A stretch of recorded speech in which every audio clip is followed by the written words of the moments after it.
You ever move somewhere new and get fined before you even unpack your toothbrush? Yeah. Welcome to my life. Picture this. I pull into my new driveway, diesel still hanging in the air, sweat sticking to my shirt after a cross-state haul. I'm thinking about a cold drink, maybe a shower. Instead, click, click, click. Here comes this woman in a neon green tracksuit and heels sharp enough to aerate the lawn. No, hello, no, welcome to the neighborhood. Just a smack, $500 fine slapped right on my windshield. Reason? My U-Haul apparently disrupted the aesthetic harmony of Willowbrook Estates. Before I can even blink, she's listing off 14 more violations. Mailbox too short, grass too long, doormat too cheerful. She looked like she'd been waiting all week to ruin somebody's day, and lucky me, I was the season premiere. Her name? Deirdre Pickering, though everyone around here calls her Dear Drew. HOA president, self-appointed queen of curb appeal, and apparently the local minister of misery. But here's the part she didn't know. She just tried to bully the guy who manages her landlord's properties. And that, my friends, was the day the fine landed on the wrong windshield. Let me take you back to where it all started. The morning I first rolled into Willowbrook Estates. 47 homes, every mailbox identical, every hedge perfectly trimmed. The kind of place that looks peaceful until you notice the rules hiding under the flowers. My great-aunt Millicent's corner lot home sat waiting, roses still climbing the fence just like she left them. I hadn't even stepped out of the truck before the neighborhood's queen bee decided I'd broken her kingdom's commandments. $500 citation. 14 more violations. $2,100 due within 48 hours. Welcome to Willowbrook Estates, where a moving truck counts as a moral failure. Deirdre Pickering.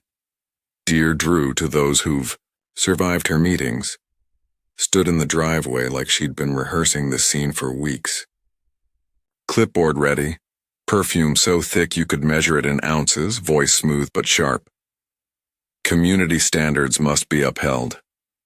Neighbors peeked through curtains but pretended not to.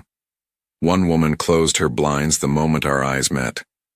That's when it hit me. This wasn't random. This was routine. When I asked for copies of the HOA's covenants and financials, Deirdre smiled like a customer service rep who just denied your refund. Confidential, she said. Board authorization required. By sunrise the next day, a certified envelope waited on my doorstep. Fines inflated with administrative processing and late penalties, photos printed from every angle, legal threats already typed. I'd been in Willowbrook less than 24 hours, and the welcome committee had already filed its first attack. But I wasn't planning to roll over. Not this time. Before Willowbrook turned into a war zone of fines and threats, my life had already been leveled once. 3 months earlier, I was sitting in a Phoenix high-rise, 20 years into commercial property management, when the company decided my entire department was redundant. 20 years of keeping their buildings profitable, and all I got was a cardboard box and a security escort. Same week? My ex-wife kept the house and moved in with her yoga instructor boyfriend, a man who sells crystals and calls himself Moonbeam. Life has timing like that. When it rains, it laughs at you. Then the phone rang. My great-aunt Millicent's lawyer said she'd left me her Colorado home. I hadn't seen that house since I was a kid. The corner lot with the rose bushes she planted the year Carter took office. For the first time in months, something felt solid. Millicent was built different. Tiny woman. Big presence. She could fix a carburetor, bake 6 pies for the church sale, and still find time to feed every stray cat within 5 blocks. She'd fought her own quiet battles here. Letters from the HOA that got stacked neatly in a folder labeled nonsense. I should have paid more attention to that clue. My years in property management taught me one rule. Always read the fine print. especially when dealing with HOAs. They have power, budgets, and egos, but not much oversight. And Aunt Millicent had seen through them long before I did. When I packed my truck for Colorado, I thought I was inheriting peace. Turns out I was inheriting her unfinished fight. Day 2 in Willowbrook, and I wake up to find a certified letter wedged in my front door like a ransom note. Same fine, only now with administrative processing fees and late penalties that apparently multiplied overnight. Total, $2,870. Deadline, 30 days before they'd initiate lien procedures. It wasn't just paper, it was performance. Perfectly typed, time-stamped photos attached from every angle, CCs to the community management company, the HOA board, and a lawyer whose name practically smelled like foreclosure. Then came the outside reinforcements. By midweek, a city code enforcement truck rolled up to inspect an abandoned commercial vehicle. The inspector circled my F-150 twice, checked his clipboard, and sighed. "Someone's got it out for you," he muttered before leaving. 2 hours later, the state contractor licensing board called. Anonymous complaint claimed I was running a business out of my home. Same address, same timing. I explained it was a leftover decal from my Phoenix job. Case closed in 5 minutes, but message received. This wasn't coincidence. That night around 2 a.m., my security camera caught a white BMW crawling past the house. Same one from yesterday, Deirdre's. Next morning, my mailbox was spray-painted. Random lines, just enough to count as damage. And someone left a pile of dog waste on the porch, centered perfectly like an art installation. I didn't bother guessing who.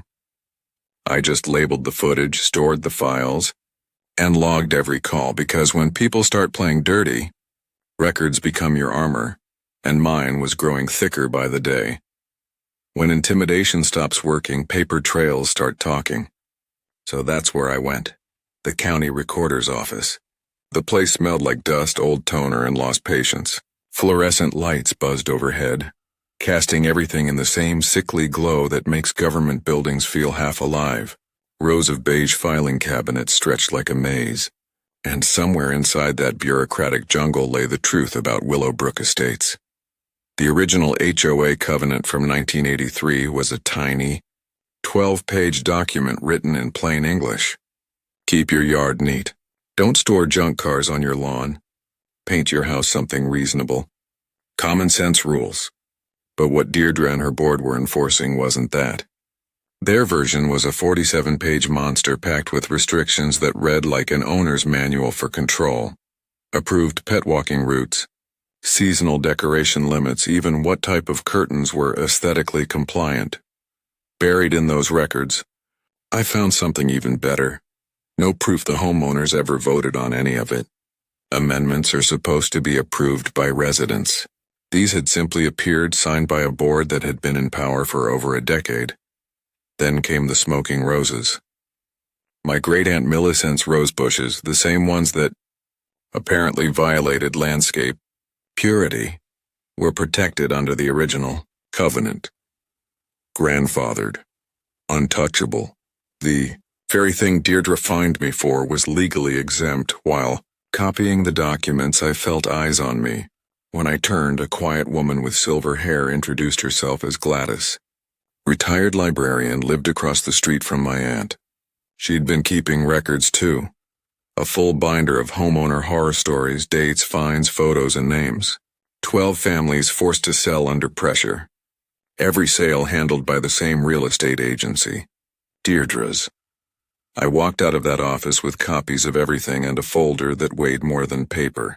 For the first time since I arrived, I had proof, real, legal, undeniable proof, that Willowbrook's rules weren't just unfair.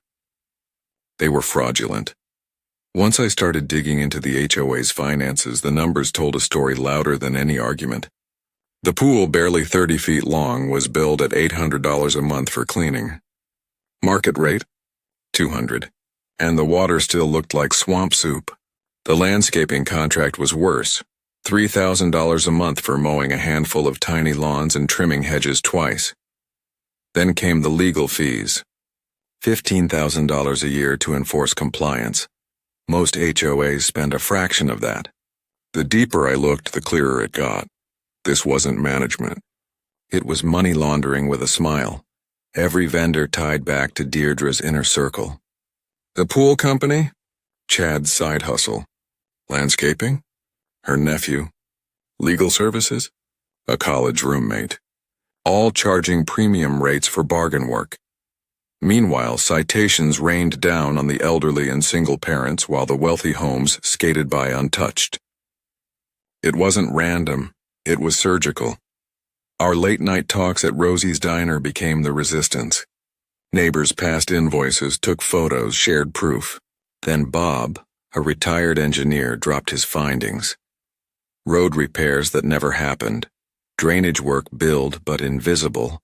A security system pointed at a tree. The pattern was undeniable. The HOA wasn't protecting property values, it was bleeding us dry. It happened on a humid Thursday afternoon.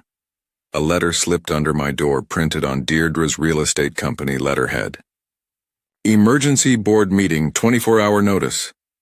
No explanation, no agenda, just an order to appear at her house. According to the bylaws, HOA meetings require 72 hours notice and a posted agenda. But Deirdre wasn't the kind of person who let rules get in her way. She wrote them, twisted them, and tore through them whenever it suited her. Her house looked like something out of a home magazine.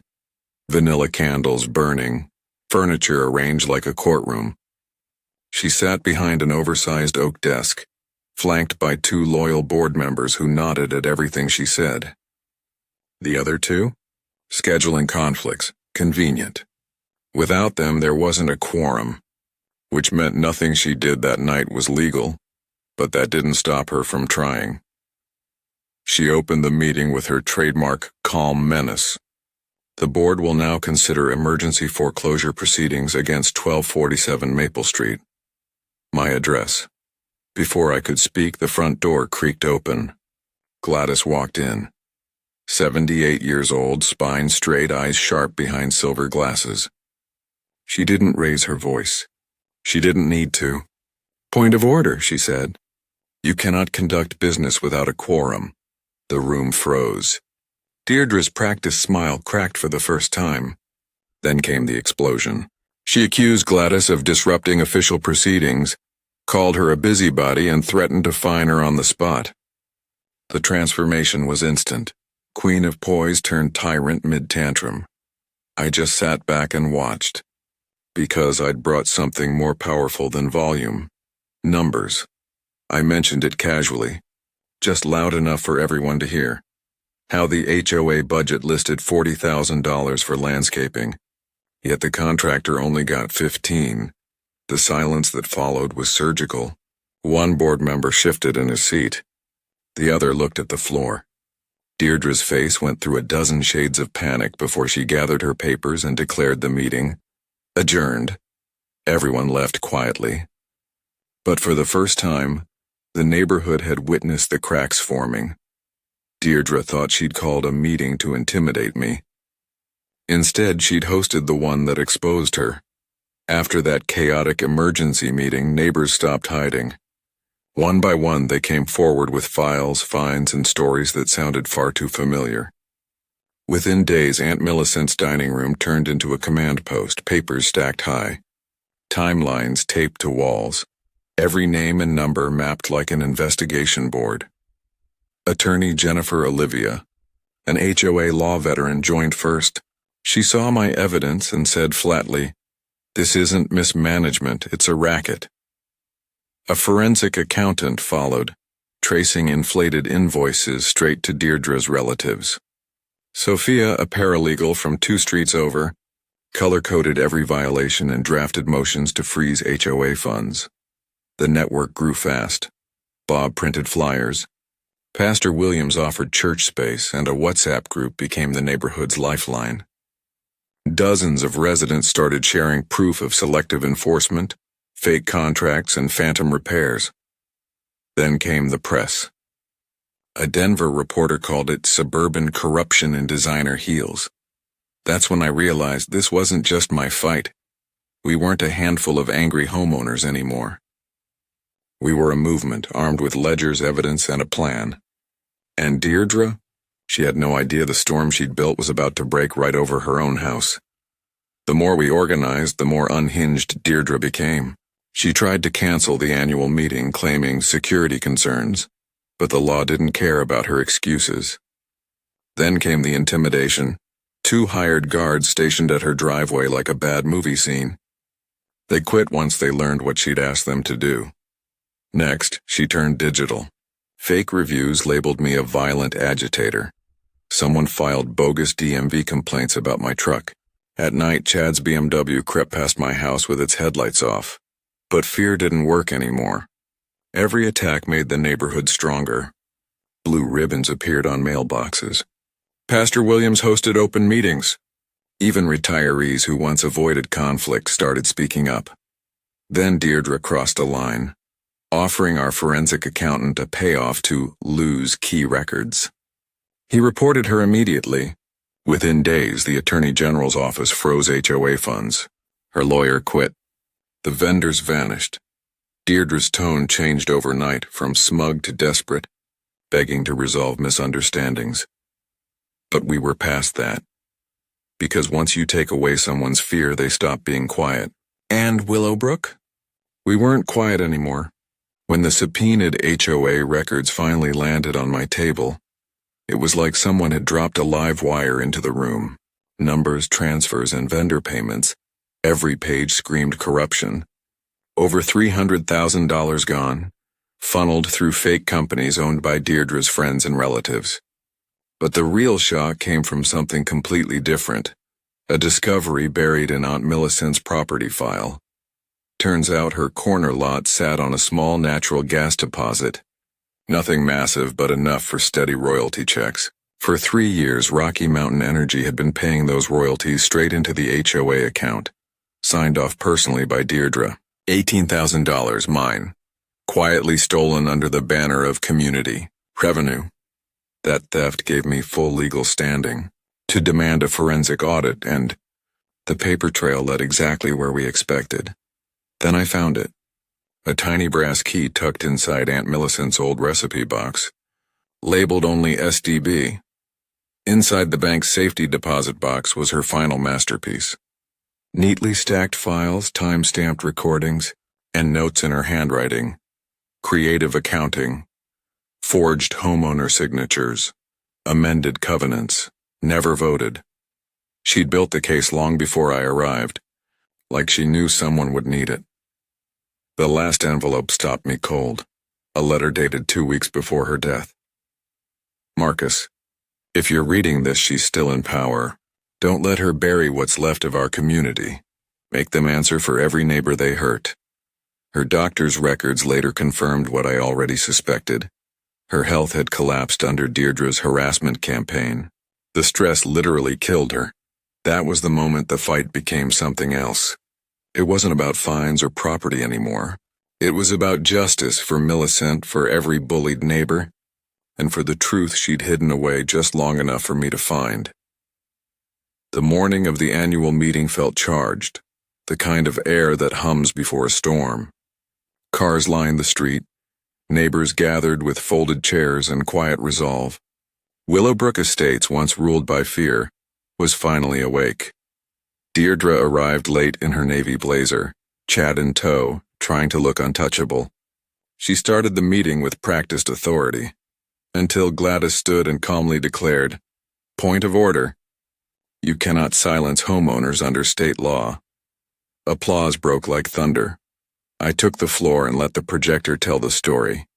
Charts, invoices, bank statements, photos of non-existent repairs. Then the recording.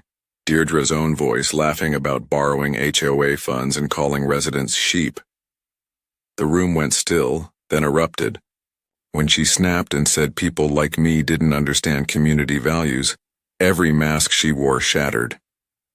Detective Williams stepped forward. "Ma'am, you're under investigation for fraud and embezzlement." Cameras flashed as Deirdre's face drained of color. The vote that followed was unanimous. The board removed. Funds frozen, independent management installed. 6 months later, headlines told the story. 4 years in federal prison for Deirdre, 18 months for Chad, and restitution of $312,000. Dues fell from $180 to $95. The pool sparkled blue again, and Aunt Millicent's roses bloomed beside a memorial garden inscribed, "For those who refuse to be silent." Willowbrook smelled of barbecue instead of fear. Neighbors laughed again, and I finally understood my aunt's lesson. Communities survive not by power, but by people who refuse to look away. If you believe accountability still matters, tap like and help this story reach someone who needs to hear it. Justice only works when the quiet finally speak.